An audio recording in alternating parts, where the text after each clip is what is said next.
Okay, hello to all the students and our ladies. It is wonderful to be back speaking with you again, and in a very different way, because obviously doing this by Zoom and previously being face to face, being able to talk with you in the school. But unfortunately, that's the life we're living just at the moment, and hopefully we'll be seeing some changes really soon. It's a real pleasure to be back talking with you. I'm a local guy myself. Originally came from Temple and went to school just down the road in the high school in Rathgar. And anybody know the high school? What are the boys like in the high school these days? Are they Did they treat you well? Are they nice guys? Okay, so on behalf of all the guys in high school, I'd like to apologize for all the behaviors that you've seen in the past. Genuinely, I hope it's good. I hope they're nice. I'm going to talk a little bit about mental health and a little bit about mental wellness. So we've got about 20 minutes or so to talk about that. And I'm going to share my screen with you so that we can have a little bit of a chat about what's important in the world of mental health. And hopefully you'll find that a little bit interesting. So as I start, hopefully you're seeing the screen shared with you now. And as I start, I want to tell you just a little bit about who I am. This is my gorgeous family. And starting at the beside me there to my right in the photograph is my wife. We're married now for 147 years. And she, well, not quite, but she does say it feels like it. My Beside her is my son Keen. He's 24 years of age. Currently not dating. I'm not sure what age any of you are, so it's probably not appropriate to be saying that. Beside him is Katia, my daughter, who's 28. Kelly Jo beside her, who is now 17 and fifth year in the high school. Georgia tucked away in the middle there, who is 13 in first year in the high school. And Tamara, who's doing her final year just down in Rathfarnham in the national school there. And I was going to permission to tell you this story from my daughter. I did check in with her before I did. All my kids are so different, and I'm sure the same in your households. We had an interesting one recently where Tamara came to me and said to me she actually didn't want to be known by the name Tamara anymore. Now, I actually loved the name, picked the name for her, thought it was a beautiful name. Got to be honest with you, we have some shortened versions of it and a few nicknames. It started off obviously with Tamara, started off getting shortened to Tam Tam, which, it is pretty cute, let's be honest. I shortened Tam Tam to Tamster. Again, Tamster, quite a cute one.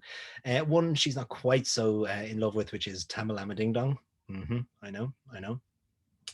And more recently, she came to me and she said, "Dad, I don't want to be known as Tamara anymore," which I thought was most alarming, and I was quite worried about it. And I asked her why that might be, and she had obviously just over the COVID times got majorly into TikTok. I know, you've all lived there. Um, and as a result, she came to me one day and said, "Dad, from now on, I shall not be known as Tamara. I shall be called Gur." Mm-hmm. And yes, not the greatest of names you might think. Now, I wasn't quite sure what Gur even stood for. And now I was thinking, she'd pick a name like Bell or something Pocahontas or whatever, but no, it was going to be called Gur from now on. And I was just thinking, I can imagine what that'd be like, calling her for dinner or shouting around a little, "Has anyone seen my daughter Gur?" But anyway, I wasn't quite sure what it was about. And she came to me and said, "Well, Dad, actually, from now it'll be Gur because it's GR short for gangster rapper." Mm-hmm. Yeah. So just in case any of you think I'm spoofing about that, this is Gur. So if you should hear me screaming Gur down in Little in your vicinity over the next few months, just pass by and ignore me. I'm probably in a bit of a state. So we're going to talk a little bit about technology today. I have two clinics. I love mental health. I love working with young people in areas of mental health. We have two clinics in Churchtown and in Harold's Cross, just at the back of Terenure. And I love working with young people to help them in areas of keeping mentally well, just keeping mentally fit, and training like we would train for physical fitness, that we should train for mental fitness as well. So there's a message I want to get across today, because I have a background in cyber psychology and understanding the world of behaviors and mental health online.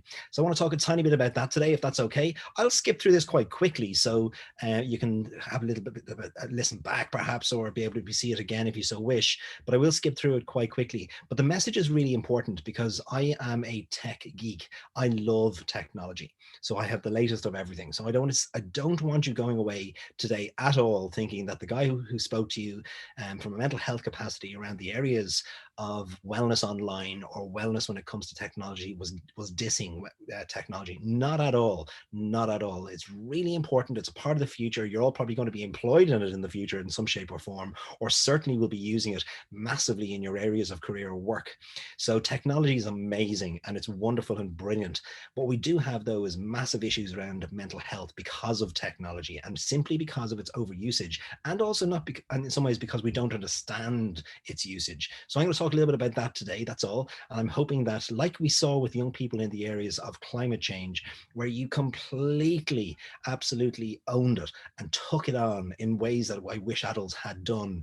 I want to see technology be flipped upside down, because at the moment, I'd love to see you guys take on, like you did climate change, take on technology change to understand how to use it. Because all that seems to be happening at the moment is that adults are giving you a hard time over technology.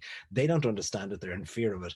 And you do understand it, but we're not using it correctly at times. So I just want to talk a little bit about that, if that's okay. So what do we mean? So let's talk about it in two capacities today. I want to talk about it from a biological context, which means the biology of our bodies. What happens to our bodies? And I'm not even talking in great depth today about what you do online, what the actual habits are online. That's not really what I'm going to go into, or the social aspect of it so much today. We simply don't have time. But I am going to talk about the biology of your body.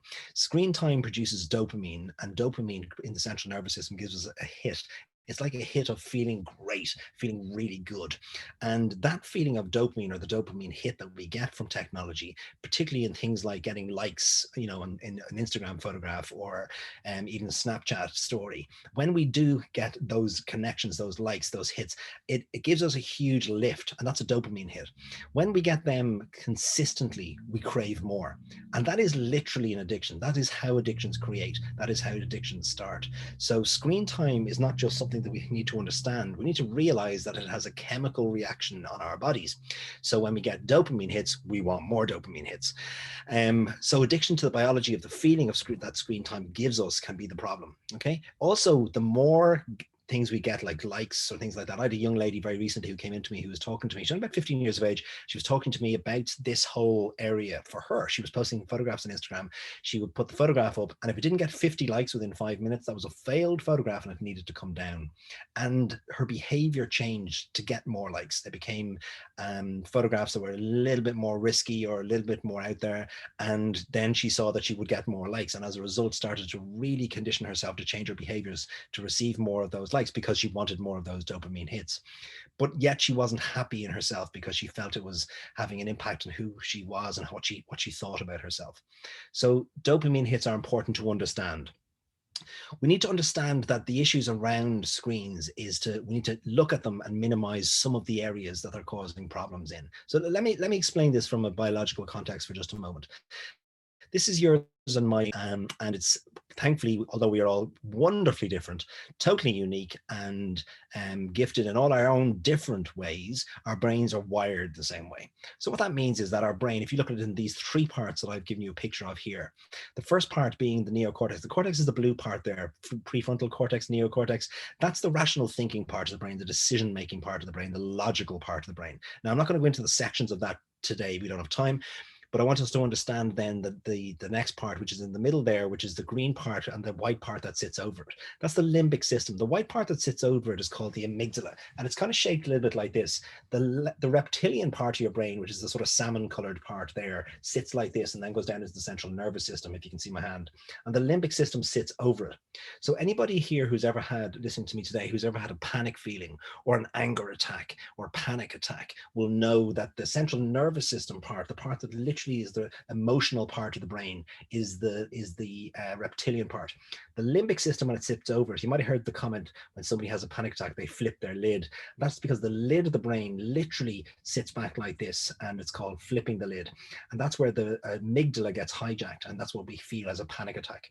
And that's literally the outward feeling, is like that horrible feeling of panic. Now, the good news is that tends to be something that we experience more in our teenage years, and it changes and develop as we get older. So if you suffer a little bit of an anxiety, you know that panic is a normal feeling from anxiety. However, the good news, the rational thinking part of the brain overrides that as we get older. So you don't tend to get as many of those kind of issues as we get into our late teens, early 20s. And then thankfully the cortex part of your brain, which is the blue part there, because it's bigger and it's developing all the time, is fully developed usually around 25 or so years of age. And that means that you will be much more logical thinking as you get into that age. In the meantime, it means that sometimes we have to be aware that when we do struggle a little bit with anxiety, that we need to understand the brain and understand what we can do as behaviors to try and ease the brain. So when the panic feeling comes, rather than just going with the flipping the lid and the limbic system and the amygdala going into hijack, that we can learn how to calm and soothe our own central nervous system by overriding that. In the psychological world, we call that developing new neurological pathways, or just good habits. So even though we might feel a little bit panicked or anxious, we can override that by doing things that we know will calm us. I'm going to come on to that in just a few moments, if that's okay. So that's the evolution of the brain and just understanding the brain. Thankfully, although it seems very complex, it's actually quite simplistic. We need to understand the brain has neuroplasticity, which means it can change. We can change how we do things. It doesn't need to be the same all the time. Anyone who's struggled with panic attacks knows we can get over them. We need to understand how to. And once we do, we feel much, much better because we feel we can control them. Your brain and my brain produces a hormone called cortisol. Cortisol is your stress hormone. And it's an incredibly important hormone. Now, in the morning time, when you wake up in the morning time, your brain actually produces cortisol. So as soon as you pull back the curtains in the morning time and the light comes in, your brain produces cortisol. And that's really good because it gets you up and active and to get ready to, start your day. And remember in the old days where you actually went to school, that it gets you up and out and gives you energy to do the things that we need to do. So cortisol is very important. I'm going to talk to you also about serotonin. Serotonin is also a hormone produced in the body. The brain it's found in different parts of the body, within the gastral tract. It's also found in the brain where it's produced and it impacts on our central nervous system. Serotonin is really your moods. And if your moods are high, your serotonin is lifted. If your moods are low, your serotonin is low. And it tends to go a little bit like this with cortisol and serotonin every day. If your cortisol, your stress levels are high, quite often your serotonin levels are low. They don't tend to go up and down together. So if your stress levels are low, it's because your serotonin or your moods are high. Does that make sense? And they literally go like this every day, up and down in this kind of way. So understanding how we increase our serotonin is incredibly important because life does throw things at us that are stressful. So therefore, the cortisol rises. Now we need to know that when the cortisol does rise, there are things that we can do, behaviors we can take on board, actions we can bring in that actually help our serotonin to rise and therefore for our cortisol to come down. So we're going to go talk about that in a moment. Now, here's an incredibly important one. I love that picture. This is like me without my coffee in the morning. Melatonin is incredibly important to understand. Melatonin is basically your hormone for sleep cycle. Okay, so at nighttime, your melatonin naturally starts to rise as you start to get tired. Okay, and as you start to get tired, it's essential for your melatonin to rise to a significant enough level so that your body will actually go into proper sleep. Now, if your melatonin has rise significantly and correctly and organically during your day, you start getting tired when the sun goes down and the nighttime comes in. However, when you go to bed, it's really important that you go into what we call a REM sleep and a rapid eye movement deep sleep, because that's when all the brain replenishment is done. So when you're studying all day, every day, doing your bits and pieces in school, etc., your body uses up lots of brain cells and your body produces cortisol, so you get stressed. To bring down the stress levels and to replenish and recoup all the brain cells that have died during the day and to refresh them and to do all that recuperation happens in that deep sleep. We call it REM sleep, dream sleep, deep sleep. And your body needs somewhere between 5 to 6 hours of that per night to be able to get into a proper sleep. Now, science will tell us that it takes about 45 minutes to go into a REM sleep from our initial sleep. So we fall asleep, body falls asleep, then we go into a REM sleep. I'm going to talk about melatonin, serotonin, and cortisol in a moment to explain how important it is to understand what screens do to us at nighttime. Okay, and I'm going to come on to that in just a second. So let's just go back for a moment. All of these devices, when we have access to them, it's absolutely great. It's wonderful and fine to be able to use them all, and it's significantly important, particularly over COVID, where our screen time before COVID was about, for your age group, was about 5 hours per day. Obviously, you were in school, and therefore you're coming home, and most of your screen time was probably things like connecting with your pals, having friendship connections, maybe a bit of Instagram or Snapchat conversations and that type of thing, or watching a little bit of Netflix. Then that totally changed to the average time for your age group during COVID being, roughly speaking, about 15 hours a day, because you're doing all your schoolwork online and then some. You're doing the rest of the things that we talked about earlier. So we significantly increased your cortisol levels because watching screens with backlights produces oversupply of that, produces cortisol in the central nervous system. So we literally start to end up increasing our levels of stress. So if you've ever been on screens for hours and hours and hours at a time, you'd realize that you literally almost get into brain fog or just exhaustion or overwhelm, because your body can't take that. Your brain can't take that much and that amount of screen time intensively. And it's really important to know that, so that we're able to counteract that. I know that myself, even preparing this evening for you, and it's only taken me maybe an hour to put it together, but in doing that, I know I've been on screens for quite a while. If I try to go to bed and I try to sleep after doing this evening, I won't sleep properly. It can take, science will show us that it can take up to 3 to 4 hours for our brain to go into a REM sleep, having had excess use of screens at nighttime. Because basically the screen with the backlight is exactly the same as pulling back the curtains in the morning time. So my body is trying to wind down, and it's trying to increase my melatonin at nighttime to be able to get me to go into a deep sleep or REM sleep after my body goes to sleep. However, because I've been using screens, I'm confusing my brain, because my brain knows no different. I'm confusing it because I'm basically saying, wake up, wake up, wake up, even though my body is saying, go to bed, wind down. My brain is doing the opposite. So although my body is tired and I lie down at nighttime to try and go to sleep, my brain is basically still working strongly. And if it takes up to 3 hours for me to go into a deep sleep, because that's normal, that science would say, because of excess use of screens, then I might think I'm getting 6, 7, 8 hours of sleep a night, but actually I'm probably getting 3 or 4. So if you've ever done that, where you've been on screens a lot and then you wake up the next morning and you're just exhausted and you can't understand why that is. I got to bed at a good time and I slept all night. Your brain's not gone into a proper deep sleep.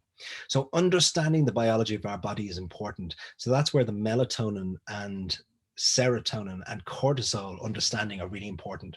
So as your melatonin is trying to rise at nighttime, your sleep hormone, if your cortisol levels are too high because you've been watching screens or you've had too much time on screens, your melatonin is, science would say, it is staggered or stopped, and or in some cases delayed from rising. Okay, so it's trying to rise, but actually it can't because there's too much cortisol in our central nervous system.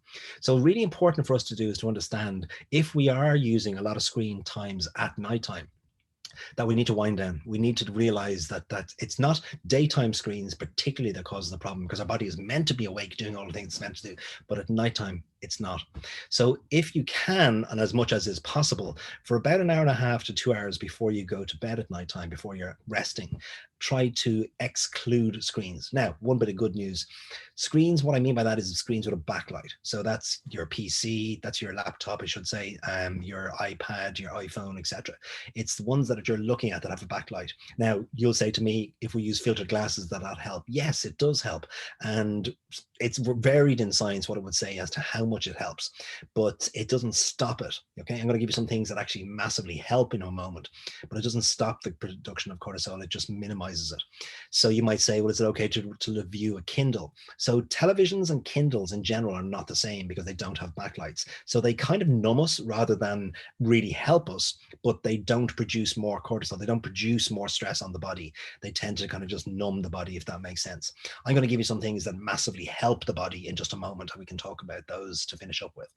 So that's the message. And again, please don't get the wrong message. Screens are amazing. They're brilliant. They're the future. They're important. It's just nighttime uses of screens, particularly, that I'm going to talk about. Now, if you're still getting 12 hours during the day, I'm going to say to you, be careful. It's too much. But nighttime screens in particular, please do your best to try and come away from. Okay. And if you have to, because you just have to, then do some of the things I'm going to give you that are going to help to change that around. Okay, so let's just move on a little bit to what does help. So a little bit of just communication around these things might be helpful.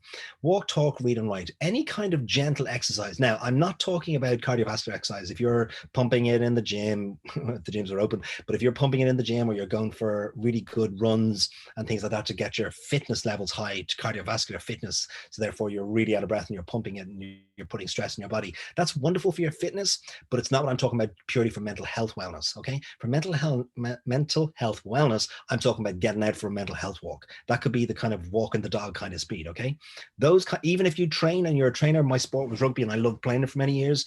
However, when you train for about 40 minutes to an hour and you put your body under stress, it actually raises your cortisol levels. So elite athletes, when I'm working with them, I have to explain to them to also understand that they need mental health walks as well as their fitness training, because they don't do the same thing. They're doing different things. So get out for your walks. And I know you're probably doing lots of those at the moment anyway, but walking, connecting with nature as best you can is wonderfully helpful. And what it does is it brings down your cortisol levels. It brings down, literally, a gentle walk isn't just a good idea. It's essential for bringing down cortisol levels.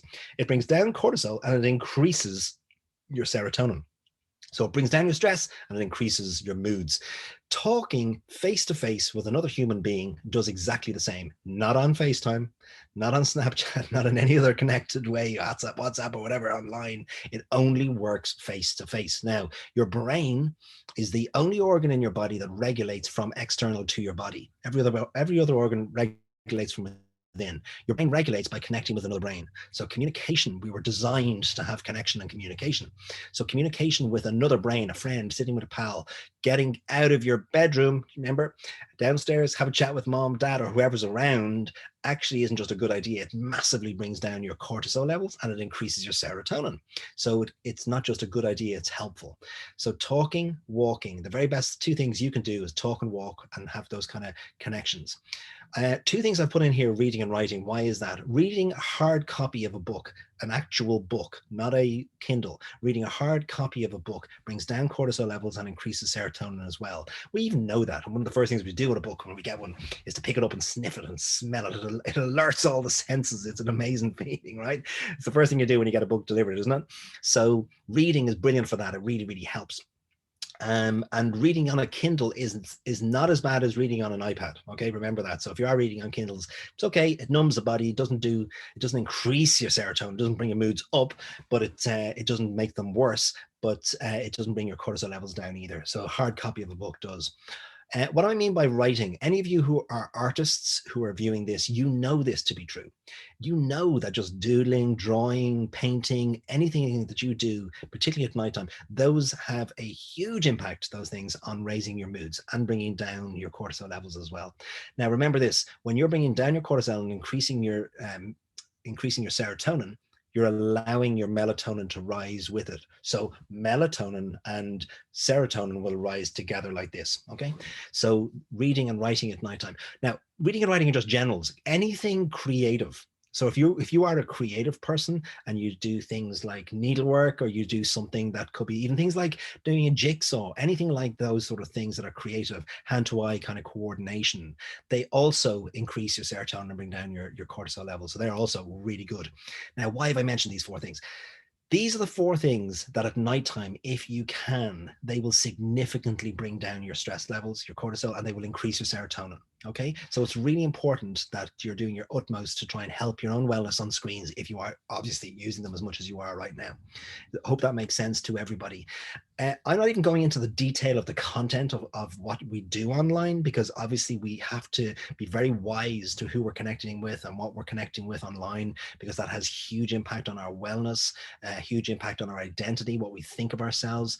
We don't have time to go into all of that today, but I do hope that what we're covering today will really assist everyone to understand how we can assist our own mental wellness and mental health online in general terms. So just to kind of sum up where we're at, okay? Generally speaking, we have created a world right now that is instantaneous. It is incredibly fast. You and I both know that we can, get online and have something within a day. It's so quick. We've got to be able to understand that we need to slow things down. I often say that it's really important to be bored. Why is that? Why is it important to be bored? Because none of you like to be bored, I'm sure. It's good to be bored. Why? Because boredom creates imagination. My young daughter, do you remember Gur? Before she became known as Gur and she was known as Tamara, I remember came to me one day saying to me, "Dad, can I, I'm bored. What'll I do?" What she really meant was, "Going to have your iPad?" And when I said, "Actually, sweetheart, I've got loads of things for you to do. I have a list of things that I'd love you to help in the kitchen," or whatever, she was gone like a flash, totally gone, and took off. Okay. I'd had a delivery come in from Amazon. When I went downstairs, all the stuff that I had delivered, books and all sorts of bits and pieces from Amazon, the box was empty and the box was being made into a restaurant. There were windows carved out. There was painting done on the box. There was all sorts of wonderful things done with it. There was menus. I think I got charged for a meal that I'm not sure if I ever saw, but anyway, It was brilliant. But what happens is when we're bored, okay, bored, is our brain goes to a place of solving problems, solution focused, and we turn boredom into imagination and imagination into creativity. And it's imagination and creativity that produce resilience. So when our brain goes to a place of, I don't have the answer, rather than going onto Google to find it instantaneously, our brain can work it through to find ways to create solutions. That's where resilience comes from. I'm regularly asked to produce resilience workshops for schools. And I often say, you can't teach resilience. The reality of resilience is we've got to go through hard times, or in this case, boredom. We've got to go through hard times to produce our own solutions. So resilience comes with difficulty, if that makes sense. I hope that makes sense. And we learn how to bounce back. So decreasing stimulation in your homes isn't just a good idea. It's actually really important. And when someone says, hey, do you fancy going out for a walk with your mom or dad or whoever might be around? It might be, well, I'm giving up Snapchat for that, but it actually creates something really special. And actually, being honest with you, they're the moments we treasure and remember for the rest of our lives, not what we missed on Snapchat. When I say boundary devices, I mean, just have some rules around that. If you're having rows, like all houses seem to be, around the use of mobile phones, etc., and in your rooms or whatever else it might be, create your own boundaries. Don't have it where there's no logical sense. You and I both know it, although we might fight for it, to have phones in our rooms till 1 or 2 in the morning. It's senseless. It makes no sense. And hopefully after today, you've realized why, because literally the biology of your body is changing because of phones. And I haven't even gone into the radiation from phones. I haven't even touched on that because it's a whole different conversation to have. But they're not helping if they're in your bedrooms late at night. Now, you might say they're in there for the benefit of using as a something to listen to on YouTube before you go to sleep, or something like that, or even for the sake of using it as an alarm clock in the morning time. Get yourself an alarm clock, put your phone outside and charge it elsewhere, and also turn it on to airplane at nighttime, otherwise it's still radiating through your home. Slow down your homes, talk, walk, read, write, and most importantly, try and talk about mental health simply as we would do physical health. I'm hugely into trying to make people think about mental health like we do dental health.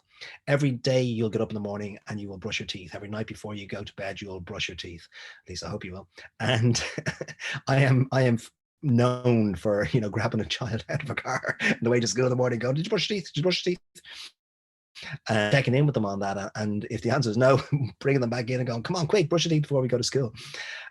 We check in, and I check in with my kids on their dental health on a regular basis. Am I checking in with them on their mental health? Check in with your friends on their mental health. Check in with everyone on their mental health. Check in with your teachers on their mental health. Check in. When I say check in, it's just, hey, how are you? How are you doing today? I like to approach it like, sitting on a park bench with somebody. You're not there to solve their problems, but you are there to be able to say, hey, come sit with me.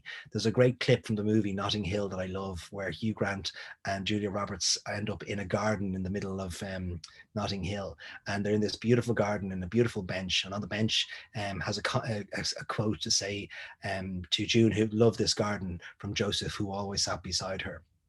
And it's just a testament of love and of connection. And I often think that that's what mental health is, and that's what we do for people when we try and assist them in their mental health. It's like saying to them, the metaphor of, here's my park bench, come and sit with me. Just come and sit with me. Come and talk to me. I'm here for you. We don't solve it. We just try and usher them in the right direction of who might be able to help them. But that's what we do when we talk mental health. And let's talk about it as often as we do dental health. And I think in general, we'll see a lot of help coming to that whole area, because it is stressful times for people. I want to finish, if I can, just by saying a huge thank you to Our Ladies. I've had a long connection with the school, and I genuinely mean this. It's an absolute pleasure. I'm not just saying that. I've had a number of occasions, and your teachers know this, so this is not something I'm saying here for the first time. I've said it to your students before, but over the number of years that I've been connected with the school, I was in Lidl on a number of occasions, and one occasion in particular, a lovely girl on the till stopped me and said, she interestingly said, she said, I know your voice. I said, pardon? And she said, you came into my school and you spoke with us about mental health. And I was like, oh, wow, that's so cool. And I happened to have one of my daughters with me at the time. And the girl was just so lovely. First of all, she to say that took a little bit of courage to, some old guy in Lidl getting his shopping. And I went back to her and I just said to her, listen, I just want to say thank you so much. And would you mind, would it be okay if I asked you what your name is? Because I'm in touch with the school all the time. And I just want to be able to say to your teachers that you were so lovely to comment and to say that. And would you believe that exact same day I went to another shop, and a girl in that shop, and I won't say where it was because I might identify her and I don't embarrass her, said something similar to me. I recognize you from, you came into my school, and I was also an Our Lady's girl. There's something very special about you ladies in that school, and I genuinely mean it. Whatever's going on in there, whatever's in the water, keep drinking it because you are sensational. It's been my absolute pleasure to connect with you. I hope some of this stuff that we have talked about is helpful or interesting.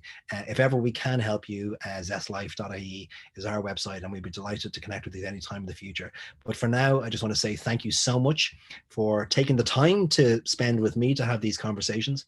And also, I look forward to hopefully seeing you all again very soon in the future. And I hope that that will be very definitely face to face and not in the context of being online, because I'm adding to your stress right now. So forgive me for that for today. Is that okay? Take care and God bless you, and look forward to seeing you all again really, really soon. Take care. Bye bye.